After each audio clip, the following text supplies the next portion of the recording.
तो दोस्तों आज के इस वीडियो में हम लोग देखने वाले हैं कि भारतीय संविधान के डेफिनेशन क्या होता है, अनुच्छेद क्या होते हैं, इसको कई भाग होते हैं और क्यों ये भाग बनाया गया है। सारी चीजें हम लोग समझते हैं डिटेल में और लास्ट में आप लोग इसके प्रैक्टिस सेट जरूर करके जाइएगा। इससे आपका कॉन्फिडेंस बढ़ेगा और ये आपको कंप्लीट भी हो जाएंगे। तो देख सकते हैं पहला जो है यहाँ पे आप लोगों को दिखाई दे रहे होंगे। पहला क्या है, तो पहले आपको संविधान पढ़ना है, संविधान के डेफिनेशन जानना है कि क्या संविधान के डेफिनेशन होते हैं। सेकेंड आपको जानना है कि भाग, अभी जब संविधान हमारा लागू हुआ था उस समय कितने भाग थे, अब 2025-26 में कितने भाग रह गए हैं, ये चीज हम लोग को देखना है। और आगे देखिए तीसरे नंबर में आप लोग को दिखाई दे रहे होंगे कि अनुच्छेद। इसके बाद में भाग पढ़ने के बाद में आपको क्या पढ़ना है, अनुच्छेद पढ़ना है। अनुच्छेद पढ़ लेंगे, पढ़ लीजिएगा। उसके बाद में क्या पढ़ना है, इसके अनुसूचियां पढ़ना है। तो ये सिस्टम है इसके पढ़ने के लिए। सबसे पहले संविधान के डेफिनेशन, फिर भाग क्या होता है ये जानेंगे, फिर अनुच्छेद और उसके बाद में अनुसूचियां पढ़ना है। ये संविधान को, भारतीय संविधान को पढ़ने का सही तरीका है। तो चलिए सबसे पहले हम लोग देख लेते हैं संविधान के डेफिनेशन। आप लोग को दिखाई दे रहे होंगे संविधान के डेफिनेशन क्या है। तो संविधान देश का सबसे बड़ा कानून जो बताता है कि सरकार कैसे चलेगी। संविधान क्या होता है, तो देखिए संविधान का डेफिनेशन यही है, देश का सबसे बड़ा कानून जो बताता है कि सरकार कैसे चलेगी और लोगों को क्या अधिकार मिलेगा। तो आप लोग यहाँ पे देख सकते हैं। चलिए इसका स्क्रीनशॉट आप लोग ले लीजिए, हम साइड में खड़े हो जाते हैं।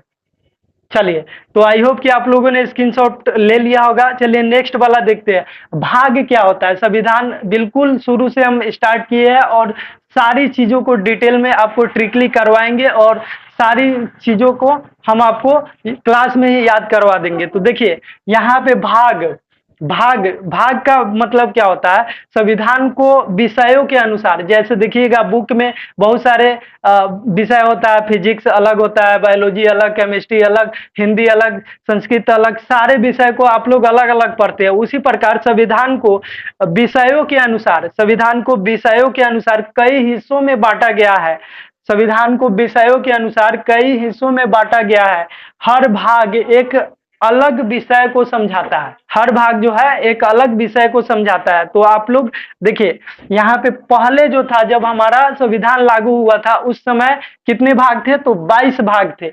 अब 2025-26 में बढ़कर कितने हो गए हैं, तो 25 भाग हो गए हैं टोटल। तो आप लोग इसको जरूर याद रखिएगा, ये मोस्ट इंपॉर्टेंट क्वेश्चन है, एग्जाम में बार बार पूछे जाते हैं। पहले 22 भाग थे, अब कितने हो गए, तो 25 भाग हो गया। चलिए अब हम लोग तीसरे नंबर देखते हैं। तीसरा नंबर, अनुच्छेद आखिर कहते किसको है। तो देखिए संविधान में लिखे गए नियम या कानून को, संविधान में लिखे गए नियम या कानून को हम लोग क्या कहते हैं, अनुच्छेद कहते हैं। संविधान में लिखे गए नियम और कानून को हम लोग अनुच्छेद कहते हैं। आप लोगों को दिखाई दे रहे होंगे। और हर अनुच्छेद जो होता है दोस्तों किसी खास विषय से जुड़ा होता है, हर अनुच्छेद किसी खास विषय से जुड़े होते हैं।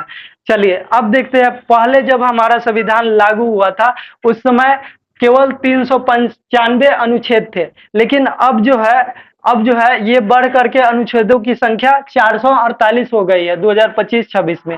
तो आप लोग इसको याद रखिएगा, ये मोस्ट इंपॉर्टेंट क्वेश्चन है। चलिए अब हम लोग आगे बढ़ते हैं और आगे हम लोग क्या समझने वाले हैं, तो अनुसूचियां। चौथे नंबर में आपको क्या पढ़ना है, तो अनुसूचियों के विषय में पढ़ना है। देखिए आखिर में अनुसूचियां क्या होता है, तो आखिरी में दी गई लिस्ट जो खास जानकारियां देती है। आखिरी में दी गई लिस्ट जो होता है ना, जो बाद में लिस्ट बनाकर, जैसे कि हम लोग कोई सब्जेक्ट पढ़ लेते हैं और बाद में मान लीजिए केमिस्ट्री का अगर सब्जेक्ट है तो उसमें बाद में क्या दिया जाता है, उसका पीएच वैल्यू ऐसे सीट चार्ट बना करके दे दिया जाता है। अगर मान लीजिए हम लोग पीएच मान पढ़ रहे हैं तो सारी चीज का, नींबू का पीएच मान, सिर का, रक्त का, सारी चीज का एक चार्ट बना करके दे दिया जाता है। उसी प्रकार अनुसूचियां जो होता है आखिरी में दी गई लिस्ट होती है। क्या होती है अनुसूचियां, आखिरी में दी गई लिस्ट होती है जो खास जानकारियां जैसे राज्यों के नाम, भाषाएं, वेतन आदि को बताती है। अब देखिए जो हमारा संविधान जब लागू हुआ था उस समय कितने अनुसूचियां थी, तो उस समय 8 अनुसूचियाँ थी, केवल 8 अनुसूचियाँ थी, आप लोग देख सकते हैं। और अब जो है 2025-26 में ये बढ़ करके 12 अनुसूचियाँ हो गई है, तो आप लोग इसको ध्यान में रखिएगा। तो देखिए सारे डेफिनेशन को आप लोग लिख लीजिए या फिर स्क्रीनशॉट ले लीजिए, हम यहाँ से हट जाते हैं, आप लोग को दिखाई दे रहे होंगे तो देंगे। तो चलिए अब हम लोग चलते हैं प्रैक्टिस सेट के ऊपर, इसको लगाकर आप लोग जरूर जाइएगा। सकते हैं यहाँ पे पहला जो क्वेश्चन है, क्वेश्चन हमारा क्या कह रहा है, तो यहाँ पे क्वेश्चन जो है कह रहा है भारतीय संविधान क्या है। भारतीय संविधान क्या है, तो यहाँ पे देश का सर्वोच्च कानून है। भारतीय संविधान क्या है, देश का सर्वोच्च कानून है। चलिए नेक्स्ट वाला क्वेश्चन हम लोग देखते हैं। तो अगला क्वेश्चन आप लोग यहाँ पे देख सकते हैं।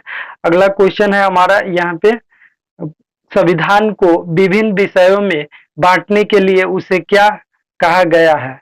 संविधान को विभिन्न विषयों में बांटने के लिए उसे क्या कहा गया है। संविधान को विभिन्न विषयों में बांटने के लिए उसे क्या कहा गया, तो भागों में बांटा गया है, यानी कि बी नंबर ऑप्शन बिल्कुल राइट है। चलिए नेक्स्ट वाला क्वेश्चन हम लोग देखते हैं। अगला क्वेश्चन है यहाँ पे, आप लोग देख सकते हैं वर्तमान 2025 तक भारत में भारतीय संविधान में कितने भाग है। तो आप लोग याद रखिएगा यहाँ पे 25 भाग है। 2025 में 25 भाग हो चुके हैं। चलिए नेक्स्ट वाला क्वेश्चन हम लोग देखते हैं। अगला क्वेश्चन क्या है, तो अगला क्वेश्चन है आप लोग देख सकते हैं, संविधान के प्रत्येक अनुच्छेद का कार्य क्या होता है।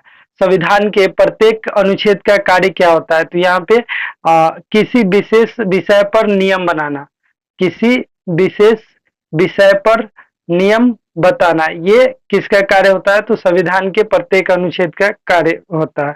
चलिए नेक्स्ट वाला क्वेश्चन हम लोग देखते हैं। अगला क्वेश्चन आप लोग देख सकते हैं यहाँ पे। अगला क्वेश्चन है संविधान में वर्तमान में कितने अनुच्छेद है। अभी जो संविधान में वर्तमान में कितने अनुच्छेद है, तो यहाँ पे 448 अनुच्छेद है। चलिए नेक्स्ट वाला क्वेश्चन हम लोग देखते हैं। अगला क्वेश्चन क्या है, तो अगला क्वेश्चन यहाँ पे, संविधान के अंत में जो विषयवार जानकारी दी जाती है उन्हें क्या कहते हैं। संविधान के अंत में जो विषयवार जानकारी दी जाती है उन्हें क्या कहते हैं, तो उन्हें अनुसूचियां कहते हैं। डी नंबर ऑप्शन बिल्कुल राइट है।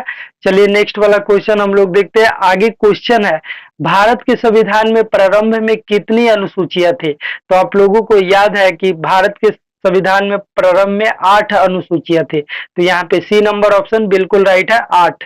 चलिए नेक्स्ट वाला क्वेश्चन हम लोग देखते हैं। अगला क्वेश्चन आप लोग देखिए, अब 2025 तक संविधान में कितनी अनुसूचियां है। अब के संविधान में कितनी अनुसूचियां है, तो आप लोग याद रखिएगा 12 अनुसूचियां है। चलिए नेक्स्ट वाला क्वेश्चन हम लोग देखते हैं।